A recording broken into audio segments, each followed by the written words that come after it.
3, 2, 1.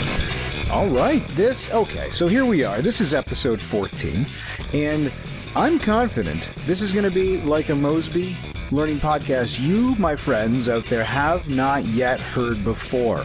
If you're looking for the show notes to maybe dig into a little bit deeper what we talk about tonight, Mosby.ca/014. And me, well, I'm Dan Hirt, and I'm calling in from Mississauga, Ontario. Cynthia Gibbs from Texas. Yeah, you are. Now you're from Texas. This changes every single week. I know, I'm like stealth like that. You're incognito. All right, well, hey, this is like the glory days of. You've heard me talk about it. You've heard Gibbs talk about it. We would run a two-headed monster for some pretty solid facilitation sessions with our sales force, or well, your sales force, my former sales force, my ex-sales force, if you will. But this I'm looking forward to. It's been actually a long time since you and I have just had a chance to kind of shoot the breeze around L&D, as it were. I know. I'm like, I get my own Dan time. Look at this. That's right. This is really everybody's Dan time. So you'll have to share with the Mosby Army, but that's all right. Okay. So today we are, well, you'll note that there's at least one person that you're used to hearing that's not here. And, hey, we're flexible, guys. If there's nothing that you've taken away except for this, we are a flexible operation here. This is, episode 14. It's kind of exciting to kind of go through these pieces and kind of adding new pieces each week, maybe taking some different pieces out, just kind of seeing what works and what doesn't work. And that's a constant effort. I hope that's a constant, just kind of seeing what works and what doesn't work. And that's a constant effort. I hope that's a constant effort with your own material that you guys create out there. But Gibbs, you've been off for a couple weeks now. So what has been your favorite podcast, your Mosby Learning podcast that you've listened to so far? I always like... I'm assuming you've kept up with the show, yes? Sure. So you're not one of our 8 listeners. Okay, I get it. No, I get it. That's fair. That's fair. I hear about it always the next day with Adam, though. So I suppose that's it, eh? I work. My partner at work. She because I do a lot of the stuff that I create. I do the voiceover for it, and she's the developer. She's my developer, and she.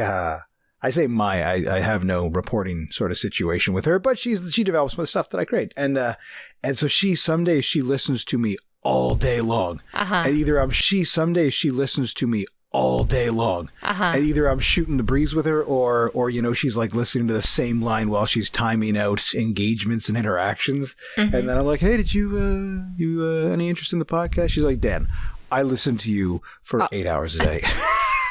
And I'm not going home. And you're like, what's one more hour a week with me? Come on. Yeah, that's right. Like, would it kill you? Come on. How about a little love? How about a little love? Well, if you want to give us a little love on social media, we do have Mosby Learning on Twitter, which is just at Mosby Learning. If you've got a question you want to send us, or you know what, we're gonna touch on a smile sheet a little bit later on in the program here. And there's going to be a kind of a call to action. If you want to send us in a smile sheet of your own, you can at Mosby Learning at people to work. .com. We want people to, well, I'm just saying, I don't know. I mean, I don't want them to work. I just want them to enjoy the program, maybe contribute to the program. And I think last time as a Mosby Learning, I had confessed that I'm on Instagram. And this time I have a new confession. I'm on Twitter as well. So Instagram, Dan Talks Training.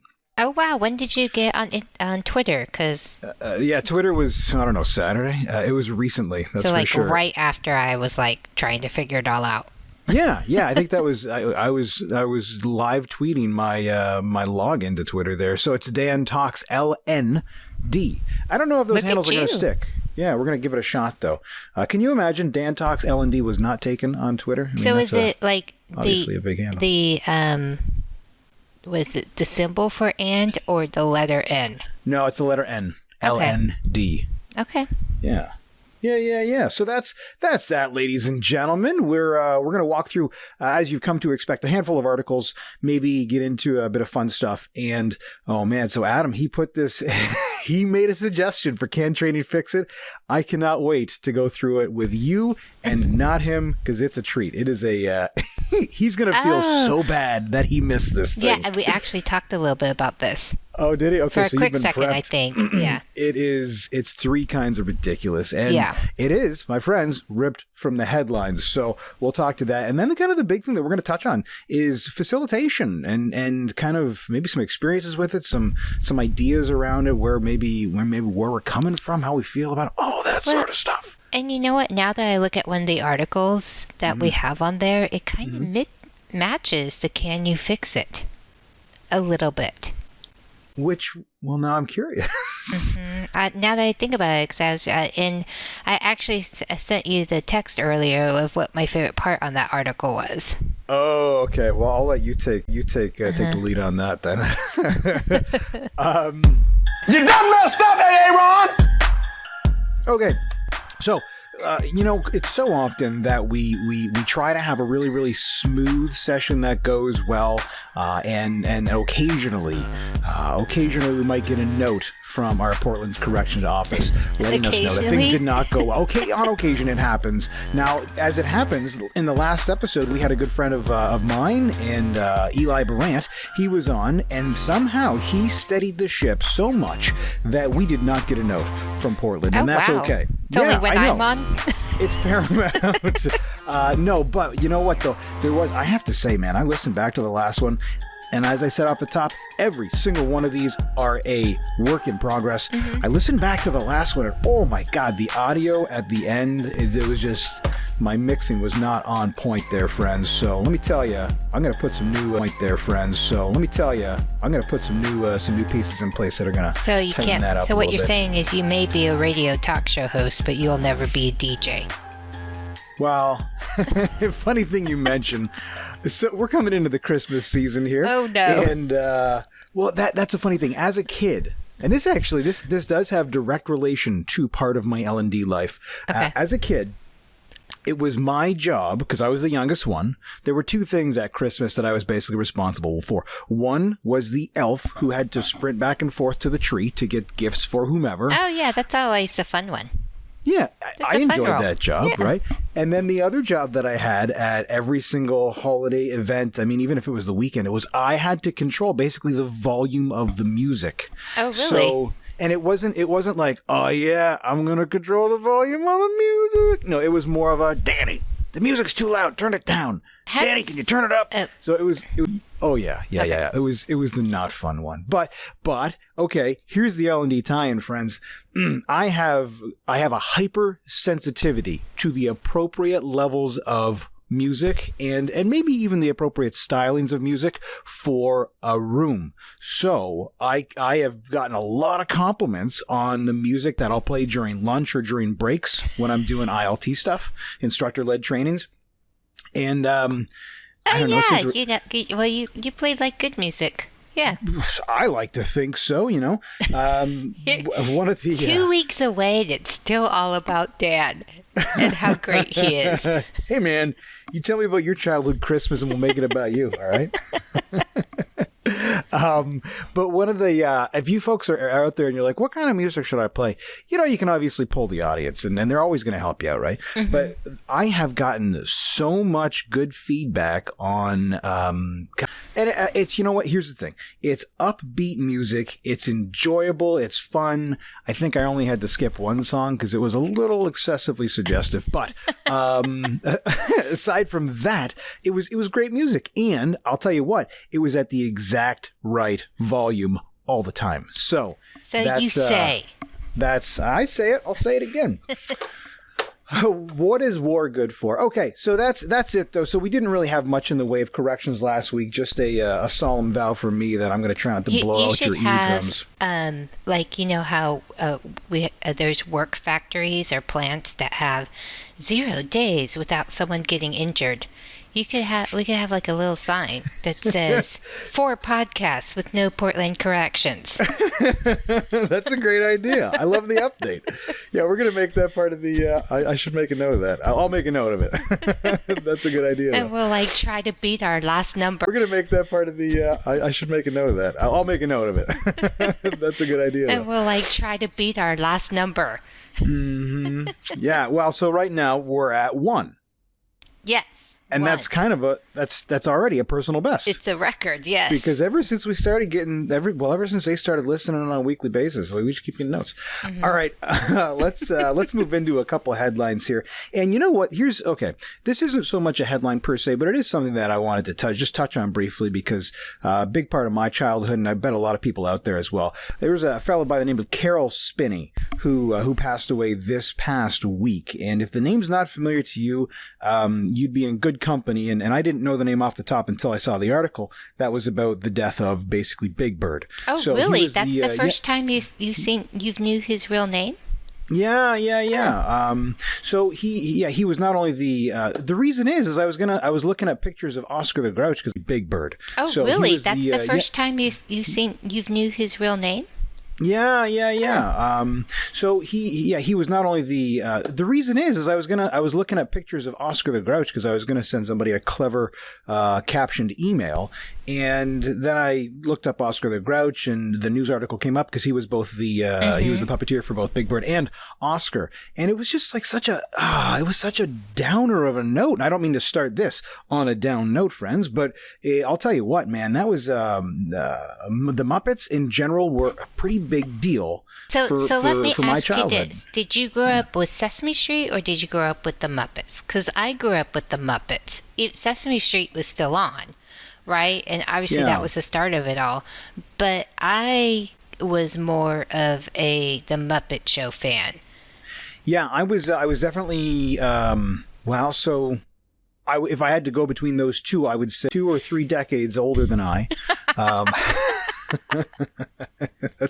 I might be exaggerating. But I look 2 or 3 decades younger than you. Yeah, you held it together somehow. I don't know how, but so. And it's funny because, and it's kind of funny because it was almost like when I was a kid, you kind of chose, right? Because what came on right after Sesame Street when I watched TV was The Electric Company and Mr. Rogers' Neighborhood. And and I watched those during the day, and then at night it was the Muppet Show. Kind of thing. So I wasn't as into Sesame Street. And the funny thing, my kid wasn't into Sesame Street either. It was the Elmo DVDs.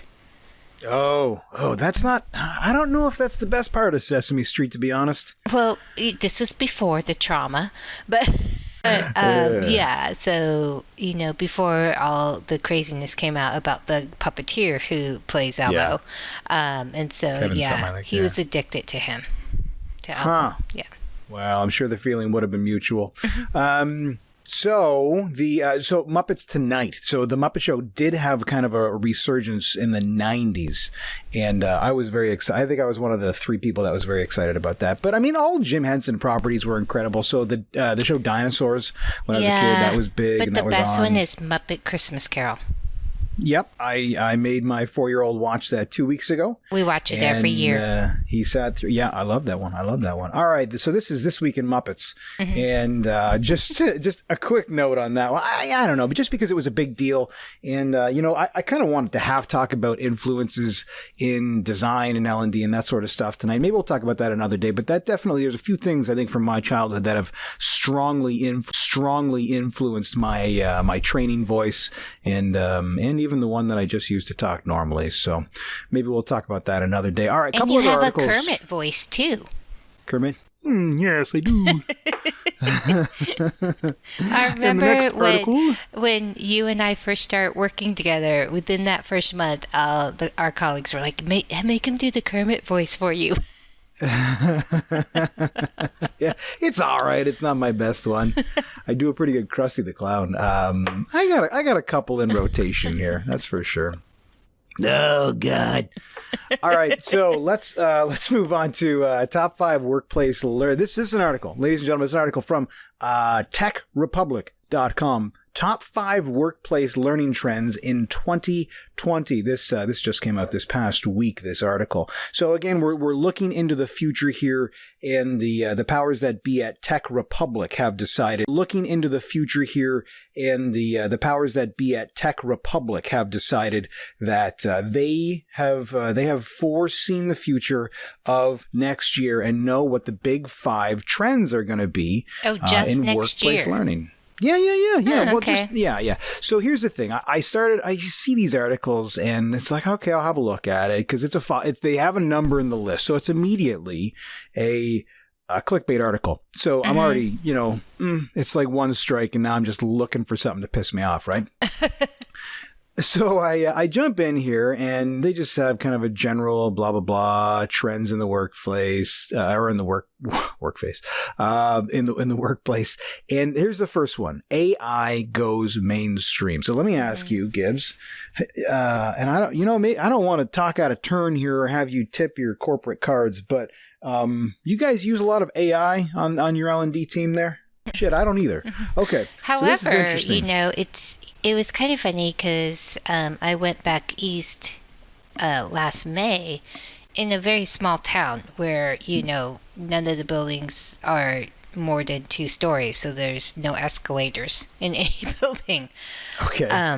Like in their mall is 1 story. But at their grocery store, not their Walmart, but at their grocery store, they already had those machines going around taking inventory down the aisles. Yeah, and I thought that was so interesting because the biggest thing in this little town is Walmart, right? And yet they already had it. And so I went along, whatever. I just thought it was really interesting in such a small town, to have it. And then a couple of weeks ago, I went into my Walmart here, and there it was. And people were just like as they're puffed. So it was kind of interesting. What town was this? In the town I live in. Well, shoot. Not so even, Texas, not the USA. town I live in, actually the town next to me. Oh, okay. So we have no stores in my town because we country. That's the kind of town you should be in. I know, I love it. And that's an interesting point that you bring up, the fact that people didn't know how to interact with it. Like, we know how to interact with humans because of social norms. Robots, as yet, some of them do have social norms, the ones that are basically built. I mean, in Japan, where they have concierges or hotel check-in clerks that are basically robots. They're programmed to it, but something that's meant to take inventory, unless you know what it's supposed to do, and a human just walking up to it doesn't know. I mean, like, how do you know? How do you know? Were there no signs on it or signs in the store about the program? It looked like one of those things from the movie WALL-E. I'll be honest with you. It looks just like one of those. Just walking up to it doesn't know. I mean, like, how do you know? How do you know? Were there no signs on it or signs in the store about the program? It looked like one of those things from the movie WALL-E. I'll be honest with you. It looks just like one of those. I don't know if it was. There's this one specific machine in that movie WALL-E where it's kind of triangular, but not. I don't know how to explain it. And it just kind of roamed around. You're doing a great job so far. It almost looked like a bigger version, though. Obviously, like a 4-foot tall version or 3.5 tall version of that little guy who goes around and scrubs the floor. On WALL-E. It's been a while since I've seen it. Yeah. So catch up, man. Okay, I'll put it on the list right after Muppets Christmas Carol. So I like this number 2, though. It's like the full potential of humans and machines will be realized in the next year. I don't know. So the third thing about this article that pissed me off is the fact that okay. Wait, what was number 1 and 2? Number 1 was the first point. Okay. No, number 2 was the first point. It goes mainstream, which I'm not sure AI has. Now, I'm not saying AI is not out there in the L&D scene. Obviously, that's a lot of the sizzle sort of stuff, or there's a corner of L&D that has that AI piece to it for big, big, big operations, and obviously big operations have a lot of people that are working there. So it touches a lot of them, but there's a ton of medium and a ton of small places that don't have anything to do with AI. So the fact that they're suggesting that it's gone mainstream, well, that's a bit of bullshit from my perspective. Well, and I'm like sitting there thinking, is that in certain industries? Probably the massive ones. And so because it's overtaking, factories, is that what they're really suggesting, or what? Well, and then the full potential. Why does this one make you? Is that what they're really suggesting, or what? Well, and then the full potential. Why does this one make you unhappy? The full potential, because we're so okay. Because deep breath. It's a ridiculous. Yeah, I should. It's a completely ridiculous statement for us to say. All right, 2020, the ultimate full potential of humans and machines will be realized. That's the dumbest goddamn thing I've heard all day long. Well, and look, the first sentence here says the fear of robots. The fear, or I think it should say the fear of robots stealing human jobs has dissipated. Which could not be further from the friggin' truth. Yeah, I'm like, no. Yeah. But I also think, when you talk about people's full potential of humans, and there is this thing that says in their more time, human employees will have to conduct more important work. Mm-hmm. Humans, certain cultures, sorry, don't like it. The full potential of humans, humans are emotional beings. And it takes a lot of discipline and consistency and structure and a very strong-willed human to reach their full potential. And you look at that in certain athletes, but it's not all athletes, right? But certain very high productive athletes or very productive business people, etc. Let's say The Rock, for example. Well, okay. Can we take The Rock, for example? Okay, The Rock, of that show, The Rock, where the guy was a garbage man, or... I don't know that show. Yeah, it was a show. Or The Rock. I meant Dwayne Johnson. Dwayne The Rock Johnson. Uh-huh. So obviously, to become something like Dwayne The Rock Johnson, you have to reach your full potential. He's an actor and an action Johnson. You have to reach your full potential. He's an actor and an action star and a giant monster of a man, and he seems to be incredibly personable. So, the fact that we can even say we're going to reach full potential, this person has never seen Star Trek, has never had an imagination, because if you look 4 years down the road, are they going to say, God damn, you know what? 3 years ago, we really hit our full potential. What are we doing here? Well, no, and it's kind of funny, because when you said, they're saying this is going to happen next year. I'm like, this is like that movie Back to the Future, where they tried to predict what 1985 would look like. Yeah. Hoverboards everywhere. All right. I'm willing to move. Well, actually, hang on. Well, and I like this. Yeah. I do number 3, learning and development will help reskill the workforce. I really liked how it says at the bottom, 35% of L&D teams say they will increase their L&D budget. Should be. And the funny thing is, where Adam and I work right now, we are seeing it. We are definitely seeing it. And part of it is, because the industry we work for moves very fast and goes very fast. But a lot of it, too, is because of digitization and the technology we're moving towards. And so some of our growth is definitely based on because of where we're going with technology, in all honesty. And so our budget, honestly, for 2020 has grown because of that. I believe it. No, I believe it. And it makes sense that some people are investing. Now, of course, it says 1/3 of teams are increasing their budget, and that means that 2/3 of teams are not. And we've talked about the idea of reskilling, and I like that idea. I think it's a very noble idea, and it's probably very appropriate. But I think there's some challenges to what those skills are, and kind of going to the idea of robotics and AI, and me and Adam got into this a few episodes ago about truck drivers and their jobs going away and that sort of stuff. It's like, so what are we reskilling to? What are those jobs? Because not everybody's going to be able to learn to code. Not everybody's built for that. I don't think truck drivers will ever go away, though. I don't. It's going to take decades if they do. Well, like for all of them to go away, I'm thinking decades. Well, I mean, I'm just a guy with a podcast. And I can't remember when, and I can't say the article, but there was an article I read several, not several years ago, but less than 5 years ago, saying most of our transportation, most of our way we deliver things, etc., is still through trucks. Yeah. Not airplanes, not trains. It's airplanes, not trains. It's still through those truck drivers. Like, it is a large percentage, like a very, very large percentage.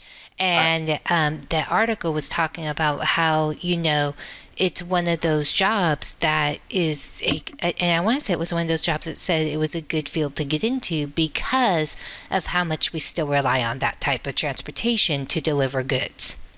Yeah, I used to work with a gal that her husband drove a truck, and the saying that he had was his handle? Was I don't know, but he his shtick, his saying was they deliver everything but babies, because everything's got to get there somehow. And it's going to take a long time. Something that just real quick, something that never came up in that conversation that I had with Adam. That's one of those things about trucks. Automated vehicles are going to take over the place. They're going to take over the place maybe where weather is perfect all the time. Well, and with the traffic and things today, it's just like what. And I'll be honest with you, there is a movie. Well, okay, no, I'm not going to talk about that because we might lose our one. All right. But there is this thing. I think about it. One of the issues we have today is. I don't think truck driving jobs will really ever go away for a really, really, really, really long time. Yeah. It's the fact that will people be willing to take that kind of job? Well, that's interesting because it's funny. We're at this place where I see a lot of folks online that are, I got to start my t-shirt company. I got to start my signature scent company. A lot of people that are into some like really strangely specific shit. And then signature scent company. A lot of people that are into some like really strangely specific shit. And then there's all these people that are part of the gig economy. So I want to start my custom scent business and I'm a driver for Uber Eats. Like, that shit doesn't make sense to me. Like, it's just and with how often people change jobs, and then it's still, back about 10, 15 years ago, there was a study out that said that people changed their careers at least 3 times during their life. And, but it's also like, it's sad to say, but there's a lot of people who aren't willing to humble themselves to do labor jobs. Mm-hmm. Because, no matter what, it's like, I'm going to go work in a corporate office, blah, blah, blah, because they see a office, blah, blah, blah, because they see a job like landscaping, mowing lawns or things like that as beneath them. Well, yeah, there's a lot of people that are like that. And it's funny, there was this big push, when I, at least when I was coming up, there was this big push that had like university. That was the thing. You had to go to university. And I was all right with that. I wasn't I wasn't a great student, but, interesting enough, the first 2, possibly 3 semesters I was in university, I was on academic probation. So not the best grades. It was those social skills that you don't have any of. It was. My emotional intelligence was off the friggin' charts. But here we are. We're in a situation where trades pay obscene amounts of money. Mm-hmm. But there's still this STEM, like, oh shit, we gotta like STEM. And I don't know what to call it, but it's like, I almost feel like eventually, like, the middle person jobs are going to go away. Yeah. Well, anything so you that's either repeatable. have to become really, really smart and strategic, and know technology really well, etc. Or you need to be willing to, go be a blue collar worker that machines can't do. Yeah, no, that's right. Well, so yeah, blue collar. I mean, the automation, my understanding is it's going to come where there's maybe where it's a repetitive task or repetitive analysis. Like those are the places that it's going to come into play. And I remember looking at a chart. Where was this? This was at the ATD, the Swizzle, what we were calling Swizzle. Swizzle my fizzle.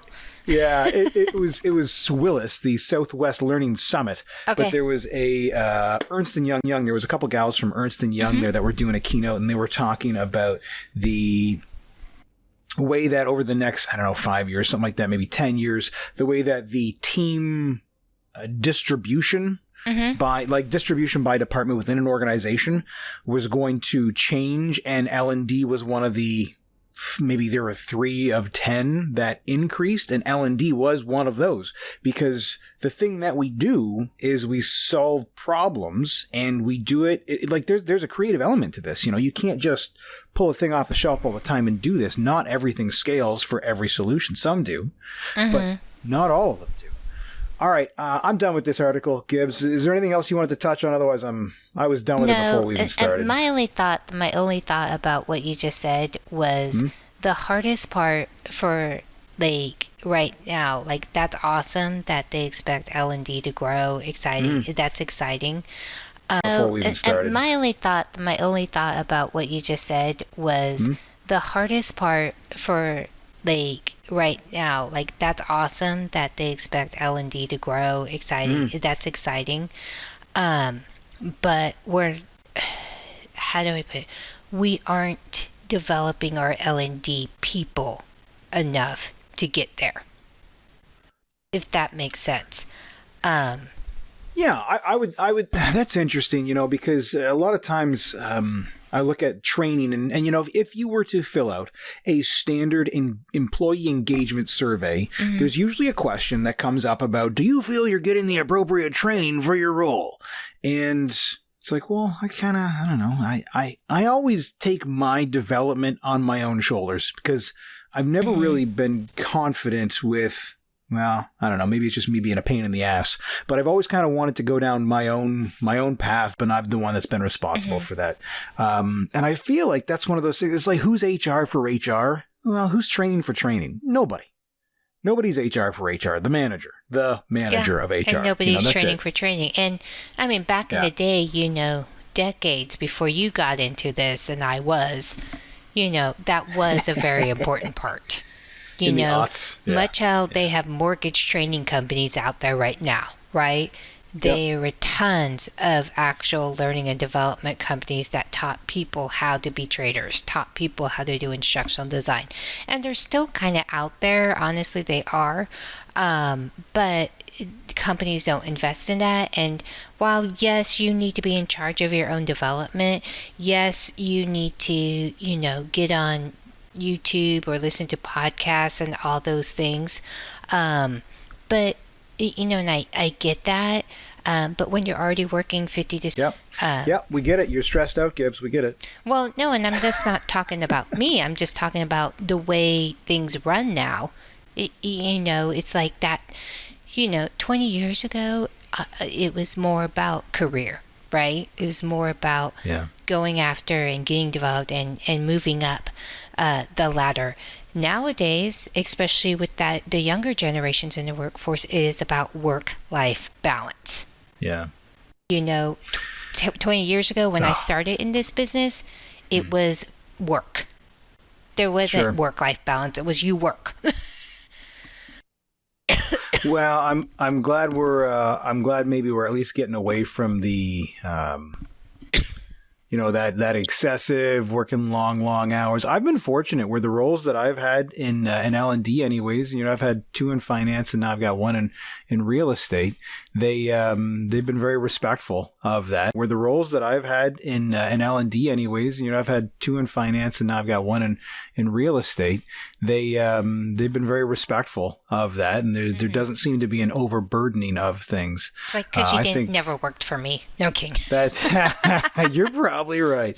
I do not know what that would have looked like, but maybe there's some mysteries better left unsolved. All right. Hey, let's jump to, I don't want to touch on that how does one. Do you want to jump down to the military one? Because here's the thing. There's been a couple, I don't want to, I'm not bagging on you here, but there's a couple weeks where you were gone and that was fine, but we held on to this one article for two bloody weeks. I want to get this thing out of the way. So, there were good reasons I was gone. I'm not saying, it doesn't even matter. Kind of had a really bad migraine. And then, my kid kind of had band. We were talking about work-life balance. Mm-hmm. All right, so this one simulation has soldiers sweating bullets, and I think that's a metaphor in Charlottetown. So that's what this article's about. And since we saved it for you, please give me your thoughts on this. Oh well, well, first of all, I'm big on the military, so anything about that I get excited about. But what it basically is there were these medical training people in the reservists, right? And so what they did, she's an Army medic, and what they did is they did an actual training simulation as if they were in the middle of a battle. Right? As if they were in the middle of a battle and they were like having gunfire and people were pretend getting hurt, etc. And so they had to like deal with the stress level of it, and as if it was all really, really happening, and and they said it really helped them learn how to deal with pressure. It really helped them learn how to deal with it in the moment, and the fact that it felt real really made it helped them really see where were they at, what did they do well, what did they not do well. But like it's one of the most valuable trainings they get. And I'm and not just military, I'm like a big fan of that because you can do all these role plays and whatever in scenarios in the classroom, etc. But when you can give them good simulations, it's so, oh my gosh, and they're so fun to facilitate and so fun to debrief afterwards. When I worked at HSBC, we actually built this great program. And I loved it because it was called The Great. When I worked at HSBC, we actually built this great program. And I loved it because it was called The Great, GREAT, Customer Service Program. And we actually did a whole simulation. And and the fun thing was it was a make-believe simulation. And it was probably one of the most popular activities we ever did. And not only was it fun for them, but it was fun for us. And what we did was we took them and we made them certain people. So we made them play parts, right? And we gave them like this page-long handout of who the characters they were going to play. And what happened there was so like maybe like 6 different families or couples or, best friends won a trip to Hawaii, right? Okay. And each of them had, another person needed to have a certain sized room. Another person, wanted to do certain trips because they, certain tours on the thing. So they all had, different needs and different wants. But the first thing they had to do was they had to go to this travel agency and book everything. And so what we did was we had managers come in and they had their own scenarios too, right? Based on how they were going to treat each family that came to visit them to make their travel arrangements.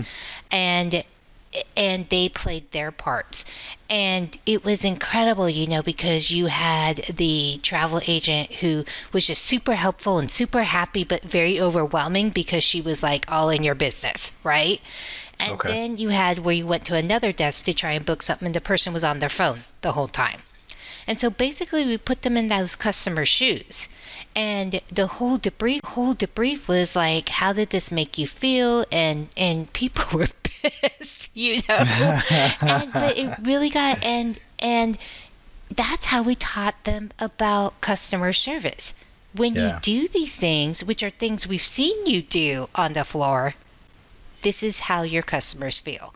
And it was so impactful. I mean, and it wasn't the exact simulation, right? But at the same time, it really helped them see. It really was a self-discovery. And it sounds like a combo of a simulation with like an empathy exercise, you know? Yeah, and it taught them about how, how to put yourself in the customer's shoes. And the other thing I love, and I think is incredible, but we don't have time to do it. Right, because again we run so fast. Not just in my industry, but in lots of places. Is the whole teachings on the system. So they learn the thing, and then the whole simulation is taking them through a scenario, and they are self-pacing it and doing the tasks of it. So we teach them part of it, and then it's like, now it's your turn. So-and-so customer calls you and says blah, blah, blah. What's the first thing you need to ask them? And then you type in what you're going to ask them. All right, the answer, Mr. Smith answers blah, blah, blah. Where do you put this information in? And, I mean, we built some of those. We built like 12 simulations when we moved to a new system back in the day. And that's how we taught 800 people how to use the system. Yeah. Well, hey, and that sounds like the investment's worth it because it could scale up to 800. You can take advantage of that. And this article, it's about the military medics. Investment's worth it because it could scale up to 800.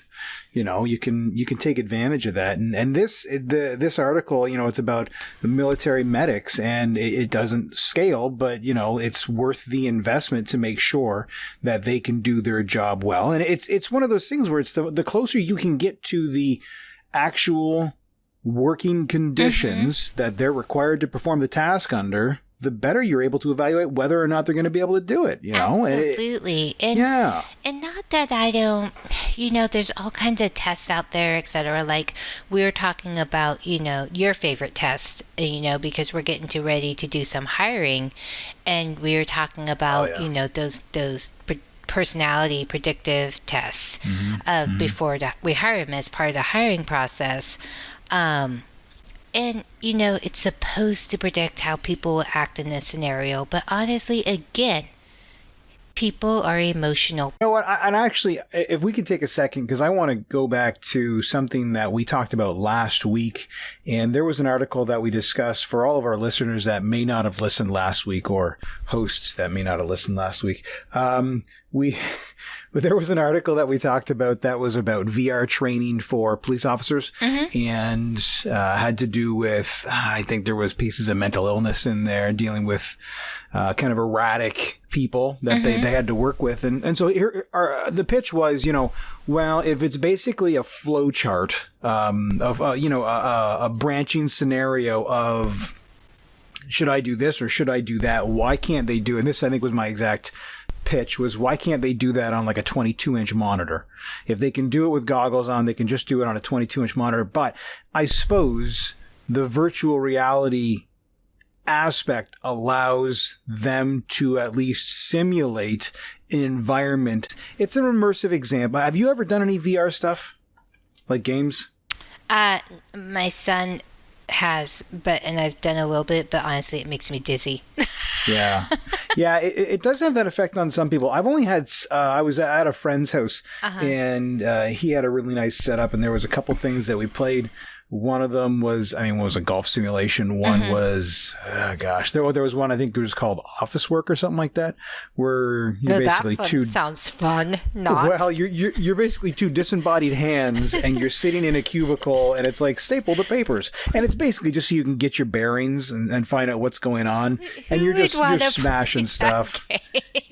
It was kind of fun because you could just grab stuff in your cube, like coffee cups and stuff, and just throw it over the cube wall and hit people, but there were no consequences. It was fun. Anyways, and there was a different game that we played, was basically a haunted carnival ride where you had these zombie clowns coming at you, and you had to try to shoot them with your two guns. I think I only knocked one thing down in his room while I was playing that one, but I was down in his room while I was playing that one, but I was a pretty good shot. And it's incredible how those situations can be immersive. God, I can't believe I'm actually reversing a little bit anyways my position on VR. This is ridiculous, but I don't know. Well, maybe and I think it all goes back again to where a couple weeks ago we were talking about you need to be able to teach it to people in 5 different ways, because that whole virtual learning thing is not going to work for everyone. Well, especially if they have like an inner ear issue or they can't handle the VR situation. Yeah, or they have no coordination like me. Yeah, right? It's like I can barely walk correctly, and you want me to, do virtual reality stuff, because the whole depth perception is completely different too, right? Yeah. Right? Yeah. Well, it's kind of different, but it actually feels pretty, the experience that I had was pretty good. So I don't know. I can't complain about it. Anyway, so, okay, here's my point. If it helps in a very a relatively inexpensive way, because you can use it for multiple officers. If you can more effectively replicate the environment that they're supposed to be in when they're doing the thing, maybe that's a perfectly good example of when you should use VR. I don't know. Okay, whatever. Was there anything else in the? I mean, the article is a useful article insofar as it kind of hits that point home, and it's again supporting military and medics, who you can't be down on medics. And it's using it in the right situations. That's I'm right. not going to, in human interaction kind of simulations. Again, because the emotions are there, it's hard to do. But yep. Okay, so we're going to jump to another article that is called "Content Marketing: What Every Learning Practitioner Needs to Know." There's like a lot of articles. Well, so yeah, there are. Okay, maybe this will be the last one, and then we'll jump. Yeah, because the other one seems complicated and very loosely related to training. So the other one, it's a little bit more exciting. The other one is U.S. arrests Ethereum developer, Ethereum, which is a cryptocurrency, for training North Koreans to evade sanctions. So I don't know. It's interesting, but maybe it's not super related to what we do on a regular basis. So anyways, this content marketing one, I brought this up, and this is really just more of I'll throw it in for the show notes. One of the people that is constantly sharing L&D articles, he linked to this one. But this is actually, it's an article that consists of marketing blend. And this is a piece that, me and Adam have talked about. You and I have talked about it a little bit, just as far as there's a lot of overlap in the disciplines, and not only overlap in the disciplines, but they're the X's and Y's. I mean, the plays that you're running, they're very, very similar with the content. So there's actually overlap in audiences and all sorts of stuff. So there's a lot of similarities between the two. And this is just one of those articles that touches on that, basically echoes that sentiment, or either, I don't know if it's a chicken and egg thing. Maybe I'm echoing the sentiment that they stated, but, and then there's some additional articles that are in there. So that's just something that I want to put out there. And in the show notes, again, that's mosby.ca/014. You can go there, check out the article, which we'll link to. Unless was there anything specifically you wanted to touch on in that article, Gibbs? Nope. Otherwise, I'm okay with that. No, I thought their visual was pretty cool though. The yarn, there's a lot of yarn in that one. Yarn's a big deal. No, I thought their visual was pretty cool though. The yarn, there's a lot of yarn in that one. Yarn's a big deal. Okay, so. We have. Did you pull that by chance? Did you pull that smile sheet up? I sure did. Okay, so kind of a new segment here, and I want to just call this "All You Need Is Smiles." All you need is smiles. And because smile sheets definitely a thing that are in our world as as L&D professionals here. And this was one that a listener had sent in, and it was for what was this? A respect in the workplace. Respect in the workplace evaluation. And so what? So help me. A listener sent it in of an example she gets, or on you, or on our show. No. This is just somebody that sent it in to us. Oh. Yeah, okay. Yeah. So question one, if I can ask you to go through. So question one, if I can ask you to go through these, because I've read through this, but I wanted to kick it over to you. So what's question one here? Well, you got it up in front of you? No, I don't have it for me. Okay, so question one. I really did read it from Wanda, right?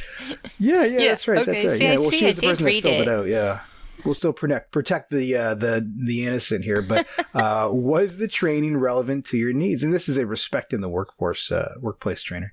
It says no. I am a very respectful woman, so. Wanda was under the impression she might not have needed this as she's being respectful herself. So wait, okay, so what was the basis of the class? Was it teaching diversity? I don't know. Somebody sent us. Somebody sent us a smell sheet. Okay. Okay. What do you want from me? I don't know. I thought it was you training the class because it says No, your I'm just name as a behind trainer. the microphone here. Wait, is this your writing too? All right. We're canceling this segment. This segment is not my writing. Are you serious? With the hearts? No, kidding. Okay, go on. I'm not sure I want to now. Okay. Was the training relevant to your needs? No, I'm a very respectful woman. So obviously, either, well, in some of these answers, I'm like, okay, is this just like a really sarcastic person? Or part of me is what I think, it's so hard. And personally, I struggle with smiley sheets. And you call them smiley sheets. I didn't expect that. The old school term, Oh, I thought they were just called smile sheets. No, I got them smiley sheets. So I guess for me... What was that noise? Yeah, it's my chair. Wow. So you gotta look at it from two different ways, right? And whether or not this person left their name, it's like...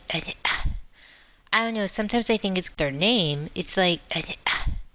I don't know. Sometimes I think it's good when I know who did it, and sometimes I think it's not good that I know it because you tend to get biases, right? Mm-hmm. But if you don't take away the biases, then you can think if you knew this person, then you're like, well, what are they meaning? Are they just being sarcastic? Or if this person said the training wasn't relevant to their needs, what did I do wrong as the trainer? Fair enough. That they weren't very clear from the beginning of why we're holding this class and why she was in it. Mm-hmm. Yeah, you can get a lot of different stuff in here. And if it's anonymous, you're probably going to get a more genuine response. And there's even, there's breadcrumbs that really kind of help you do find things. And here's okay. So did the facilitator encourage class participation? The same 3 people always participated. That happens. Yeah, and her answers seem to be like she's just very, very sarcastic. The same 3 people always participated. That happens. Yeah, and her answers seem to be like she's just very, very sarcastic. Mm-hmm. Mm-hmm. There was a guy, I remember when I was in university, there was a guy that, oh God, I can't even remember the class specifically. It was a business-based class, though, because I got a Bachelor of Commerce. Not to brag. It's the business equivalent of an English degree. Mm-hmm. And there was one guy in the class. You're on academic probation. That's right. I'm like, what are the low-hanging fruit courses? And this guy's name was Paul, and he was constantly there was not a question went by that he didn't put his hand up. And at we one have some point, of those. Yeah. Well, at one point, the professor actually said, "Does anybody have any questions?" Mm-hmm. And then Paul was the only one to put his hand up, and the professor said, "Is there anybody besides Paul that has a question?" Yeah. And I don't think anybody... If Paul was going to ask the questions, why did I even have to participate? If I knew he was going to do it every time. I guess. Well, so that was a good example of the professor trying to facilitate something, which we'll talk about in just a couple minutes in the time that we do have left together today. All right, one more here. Which activity did you like the most? What did Wanda write there? Harassment hopscotch. Now, I've never heard of this. Have you heard of that? No. It almost sounds like it's respect in the workplace, or some kind of diversity or harassment workshop that she took. The respect in the workplace ones that I've seen are usually, I guess they're usually harassment based, yeah. Yeah, because she says what materials provide were helpful. The one that tell me when I'm being harassed.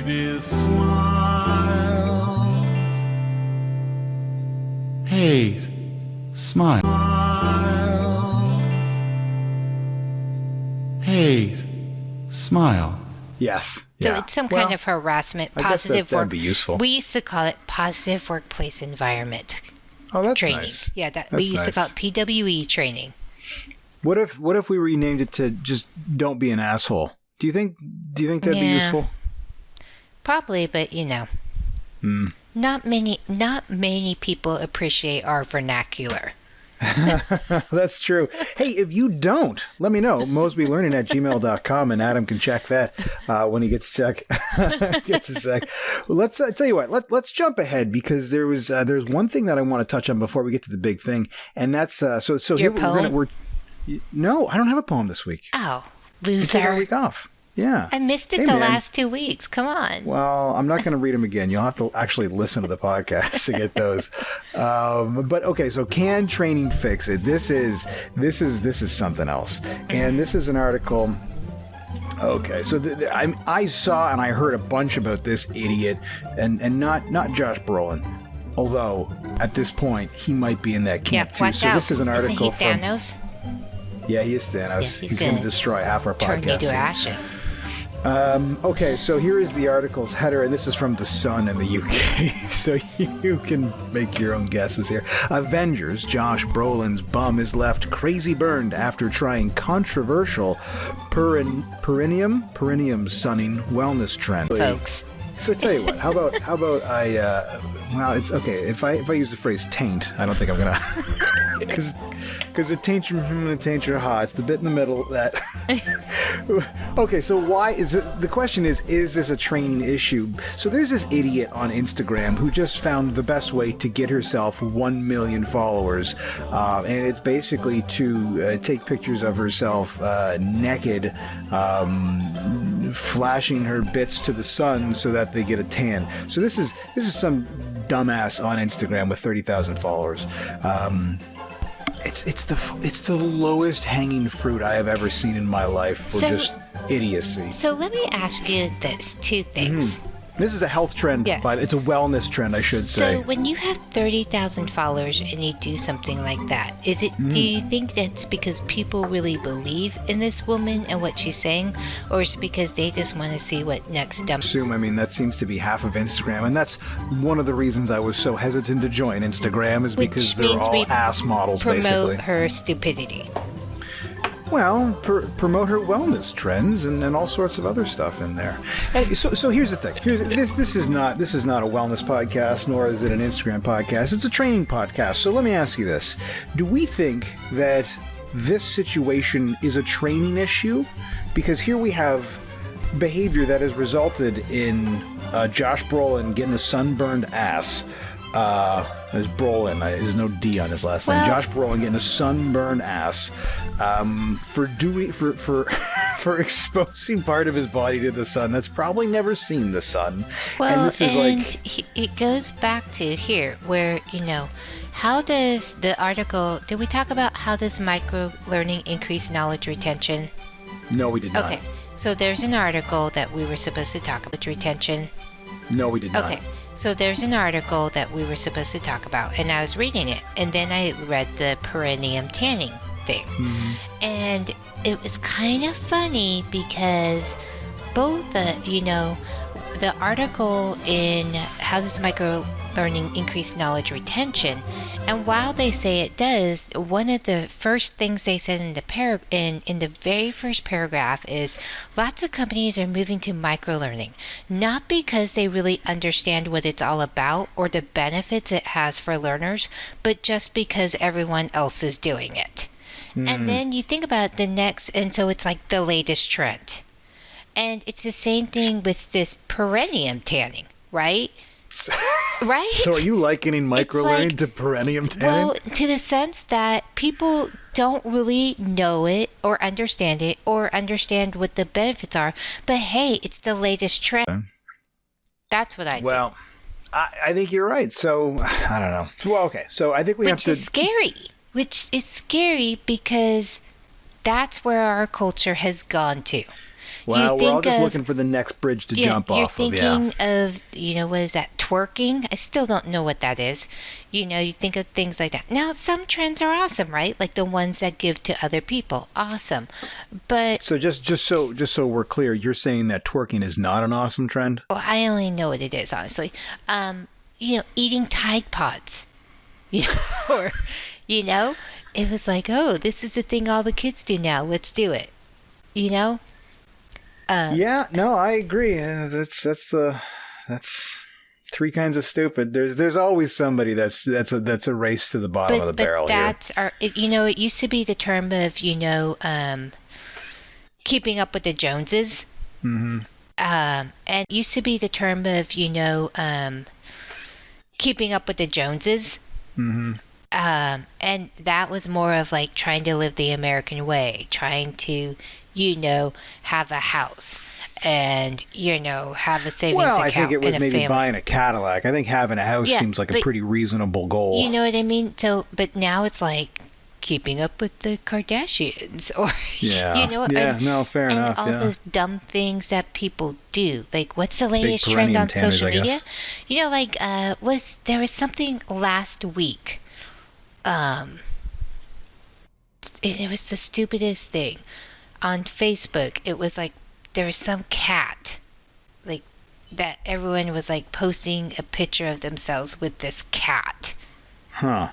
Well, there was a cat that died a little while ago, Lil Bub, I guess. I don't know who it was, but I'm like, why are all these people posting pictures with this thing to you? Yeah, you're almost an octogenarian at this point. But it's like, oh my gosh, really? Yeah, I don't know. People are just looking for something fun to do. So, okay, speaking of something fun to do, let's quickly decide, 1, is this a problem? And then 2, is this a training solution? So is this a problem? Is this trend a problem of any sort? Do you see a problem with this? With perineum tanning, or the fact that people just follow trends without understanding? Well, this week specifically, we're talking about perineum tanning. Proper training, sure. And more research. Okay. Sure. Fixing stupid, can't do. So it's like an awareness. It's an awareness issue. Yeah, maybe train awareness. But, so maybe we do like an email blast that says don't, keep your pants on a little bit. But like you said, you can't fix stupid, right? Yeah. So maybe we do like an email blast that says don't, keep your pants on a little bit. But like you said, you can't fix stupid, right? Yeah, that's true enough. All right, so potential training issue. All right, happy to hear that. That's good. We could there's something that could be done to this. Maybe I'll work on a job aid of sorts, and you know what? Maybe I'll put that on Instagram. Are you gonna have graphics? Now I really, really want to. This could be a new feature of the show. Oh no! Oh my gosh! There's Portland saying "ding." Oh yeah, I'm sure they'll chime in now. Okay, so that was. So I'm glad we landed there, because again, these can go either way. We don't know. When we pick the topic, we don't know if it could or could not be a training issue. This one, I think I agree with you, Gibbs, and it certainly could be. Okay, so let's just for a couple minutes now. We'll talk on and we'll put our toe in those waters. We've been talking a lot about virtual sessions of late, and it is only a small fraction of the whole world, the whole L&D scene that we're a part of. And when it comes to the live portion, whether that's virtual or whether that's just an actual live and in-person, an ILT, if you will, facilitation can be a big part. And maybe we talk about when facilitation is appropriate. So let me ask you that. When do you think that the actual role of, I want to walk it back one step. What is the difference between a trainer and a facilitator, if you think there is a difference at all? Total difference. Okay. So do you think that, I don't know, tell me about it. Let's start there. Tell me about it.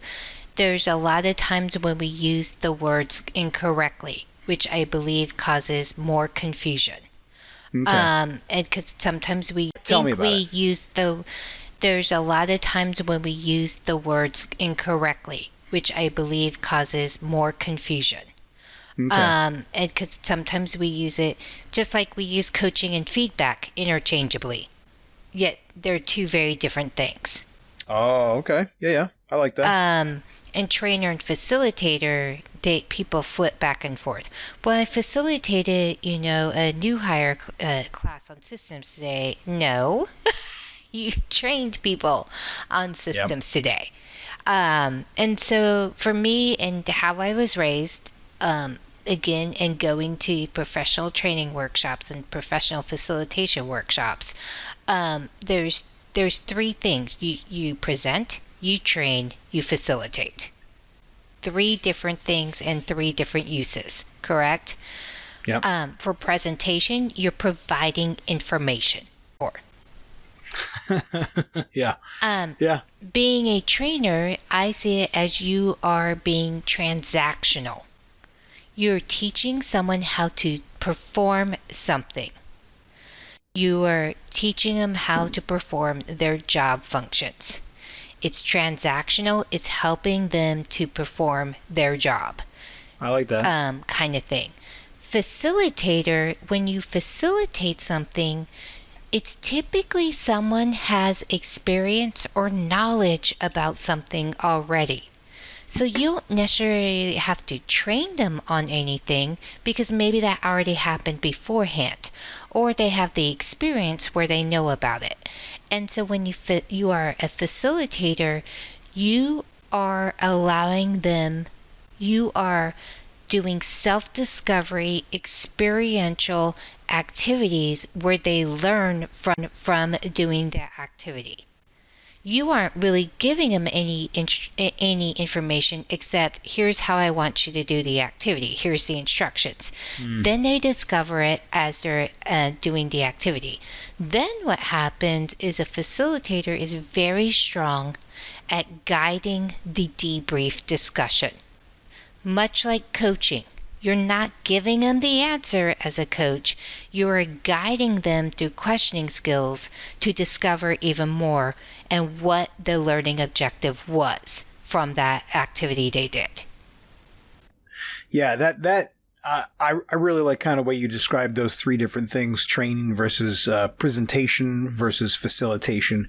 And when I first started in the biz, it was in my mind that it was sage on the stage, and then I learned, okay, no, it's the guy on the side. A role really, when it comes to facilitation, that's kind of what you're kind of Obi-Wan Kenobi. You're helping them figure it out. You're and here's the Mr. thing, Miyagi.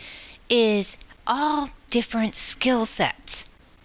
Oh yeah. All very, and people don't get that, and it makes me crazy. I'll be honest with you. I mean, that's probably why Adam and I wanted to talk about so much. Again, I think I have a very different perspective from him. Not that we think it's different, but where I get on my soapbox about it is a little different than where he is on his soapbox. But it's so different. Not all trainers can facilitate. Yeah. Not all presenters can train. Now, it's easier to transition from being a presenter and a trainer much closer than what a trainer and facilitator are. But you have people that can do both, and it takes a lot of practice to be a facilitator. Just like it takes a lot of practice to be a great coach.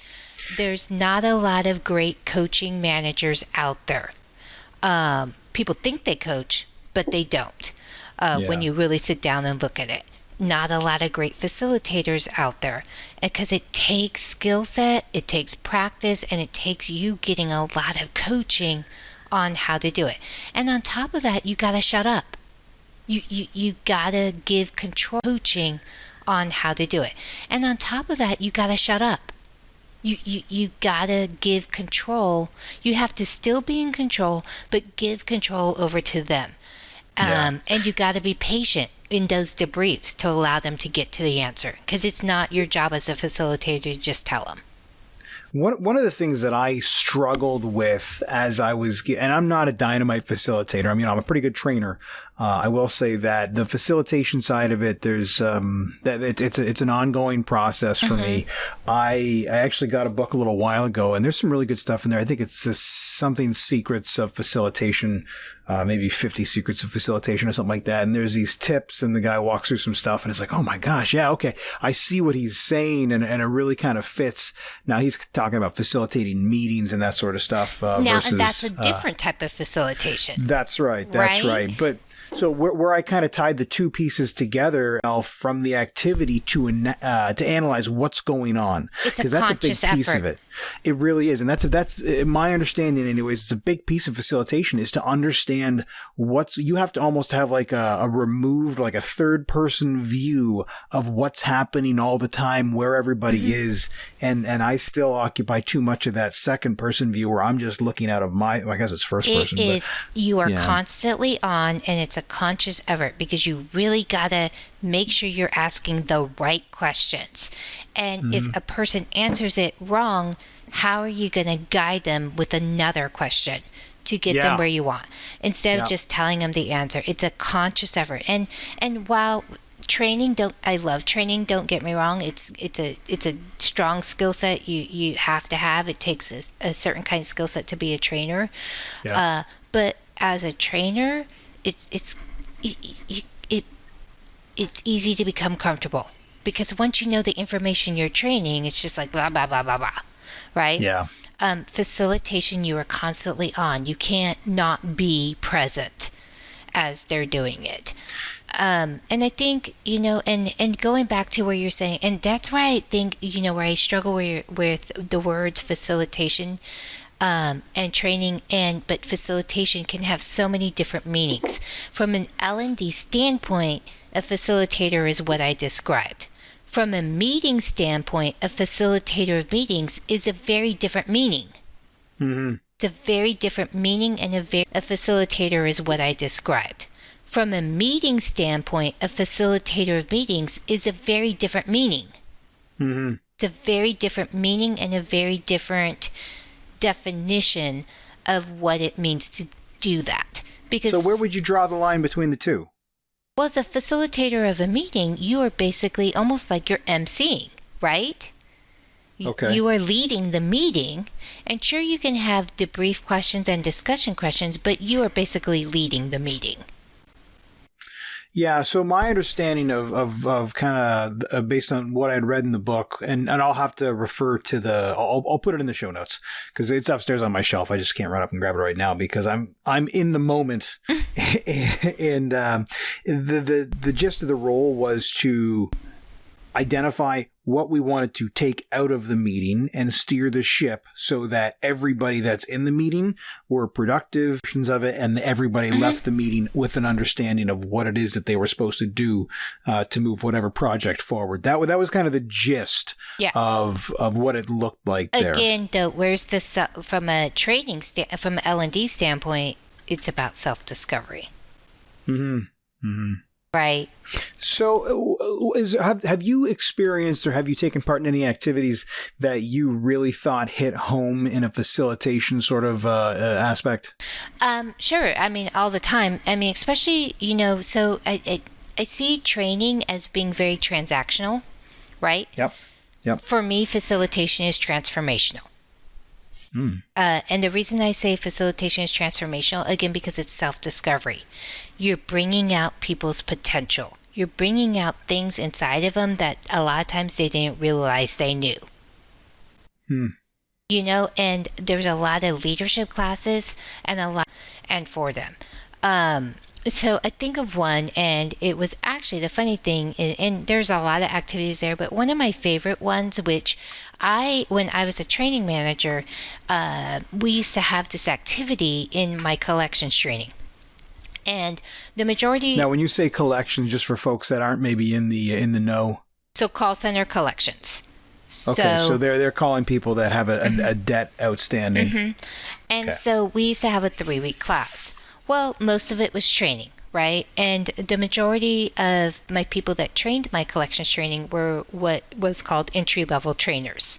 So they were learning how to be trainers, right? They were learning how to stand correctly. They were learning how to, how to talk and present in front of people, how to train systems, all that stuff. Doing the transactional part of teaching people how to do their job. And they were using, right? And the majority of my people that trained my collections training were what was called entry-level trainers. So they were learning how to be trainers, right? They were learning how to stand correctly. They were learning how to, how to talk and present in front of people, how to train systems, all that stuff. Doing the transactional part of teaching people how to do their job. And they were usually subject matter experts from the floor who moved into my group, and then I would work and develop and coach and develop them. Well, there was one facilitation activity in there, and what I would tend to do is I would spend more time with them doing that than the training stuff, because again, it takes longer to get that skill set. And the activity was actually a negotiations activity, and basically, again, assimilation, sort of, where it was called the oogly. Okay. Another group needed the oranges because something else, like California was going to fall into the ocean, right? Or something like that. I can't remember what it was. But I used to love this activity because basically the instructions were, you're this group of scientists, you're this group of scientists, you're going to get 5 minutes to read your story, and you're going to talk about what your story is, and then when we come back together, you have someone who's going to be Dr. Rowland, and you have someone who's going to be Dr. Jones representing your group. And Dr. Rowland and Dr. Jones, you all need to negotiate who's going to get these oranges. And it can't be you split the oranges where one group gets 5,000 and the other gets 5,000, because you need all of the oranges. And so you let them do that. And I think where they got the answer, right? The first time. So then you'd send them back and they're like, well, they won't give me it and they won't give me this. And, because the negotiation's not going to work. And then when they come back, they try it again, right? And you just let them go. And then after like 2 or 3 stints, then you stop them and we're like, that's where the facilitation begins. So tell me what's going on. Well, they won't give us the oranges, blah, blah, blah. And they're very emotional, right? Because it was assimilation. And they're like, they're just being, buttheads, all this stuff. And, they don't care about the rest of the world. All they care about is California and all these things. And through your questioning skills, what it came down to is like, they didn't look at the details. And so I'd be like, well, look at what does your thing say? And they're like, it says we need all the oranges. Really? And then what it comes down to, all of a sudden they get this big aha, because someone in the groups realizes we just need the skins of the oranges. And the other group looks and realizes all they need is the juice. Gotcha. And it's this big aha moment. Again, it's self-discovery. You give them the instructions, you let them go at it, and then your debrief is where they're like, wow. And then it's like, so what did you learn from this? A, we need to keep our emotions out. B, we need to look at the details, right? Yeah, to understand the situation. And the things we were arguing about wasn't even a factor. Interesting. And that's where and you do that all through questioning skills. I don't have to tell them anything. It's all based on questioning. Now, so that was like one of the first things I used to always let my brand new trainers after a while start doing. But usually I would go in there, demonstrate it several times, again, because it's a very different skill set. Yeah.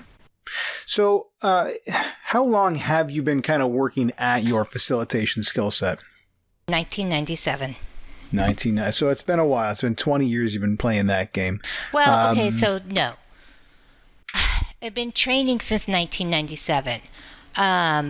I hear those are different things. Probably facilitation, working at True Facilitation, probably since about 2002.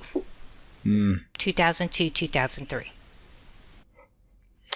Huh. And it takes a while to get good at it, right? So what was something that as you were getting warmed up with facilitation that kind of helped you get there, or was it just a grind? It's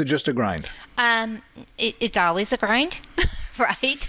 But why is facilitation that kind of helped you get there, or was it just a grind? It's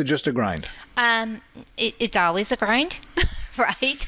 But why is it a grind? Again, you got to have the humility to have a strong mentor, and to be willing to take their feedback.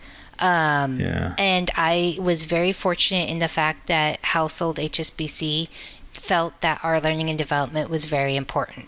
So I actually went to a professional workshop that taught, there was one workshop that we brought in-house from an outside learning consultant who we had 2.5 days of teaching us the difference between presentation, training, and facilitation.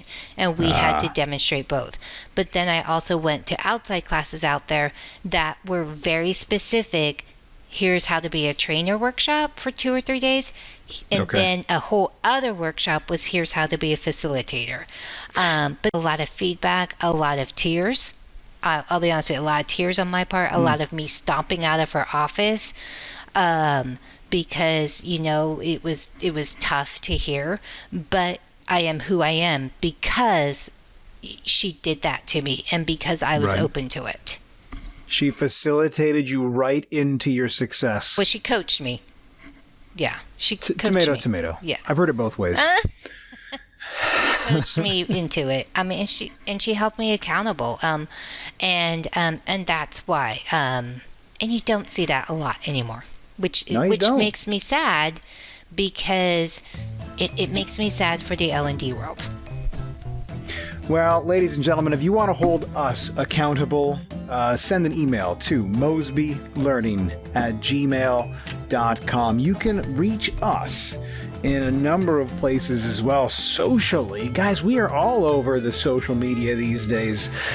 We have Mosby, at Mosby Learning. That's our Twitter handle. That's the official show Twitter handle. How many places are we now? I'm like, is it always? We are, well, if you take each of us and each of our one things, I think we're 1, 2, 3, 4, 5, including you on LinkedIn, 6. Mm-hmm. So, wait. Yeah, I think that's about it. Because, Adam's on LinkedIn. You're on... Where are you on LinkedIn? What's your name? How would you spell it if I was looking for you? It's the same. Cynthia Gibbs, Gibbs. Gibbs. Yeah. So Cynthia Gibbs, and you'll find her on LinkedIn. You'll find me on LinkedIn as well, Hirt. That's the German spelling. You'll find me on Instagram on LinkedIn as well, Hirt. That's the German spelling. You'll find me on Instagram, which, as I mentioned a little while ago, that's Dan Talks Training on Instagram, at Dan Talks Training. And then Twitter is Dan Talks LND, N as in Nancy, LND, Dan Talks LND on Twitter.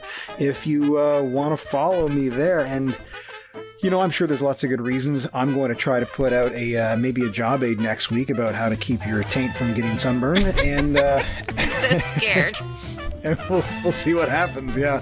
Show note. Okay, so here's the thing. Show notes for this. Ken doll, maybe. They'll probably just be simple sketches. We don't need to get too graphic here. And I don't have any Ken dolls. Mosby.ca/014 if you're looking for links for this. Not Canadian. If you're looking, God damn it, Gibbs, I'm trying to do the show close. If I don't even know what I was saying now. Anyways, that's all our social stuff. Oh, show notes, links for all the articles that we touched on, I'll put a link for the book as well, the facilitator's book, and I know maybe that's meetings, not workshops, but it was still there's a lot of really cool stuff in there. What else? Music. Of course, the music. You've heard a few different things in here. Well, one of them was from Arrested Development, and the everything else is going to be from Incompetech.com, and that's Kevin MacLeod putting those things together. So thank you to him. Thank you, Kevin MacLeod. Yes, thank you, Kevin. He gets a lot of love on this show, even though he's never listened or heard of it. And then just one more kind of a research appreciation note to one of our producers out there, Ty Roberts. So that's, ladies and gentlemen, that is it for us, and we'll talk to you next week. Adios.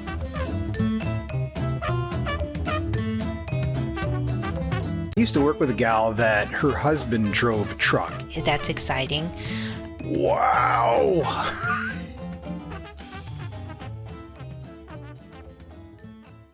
G.I. Joe.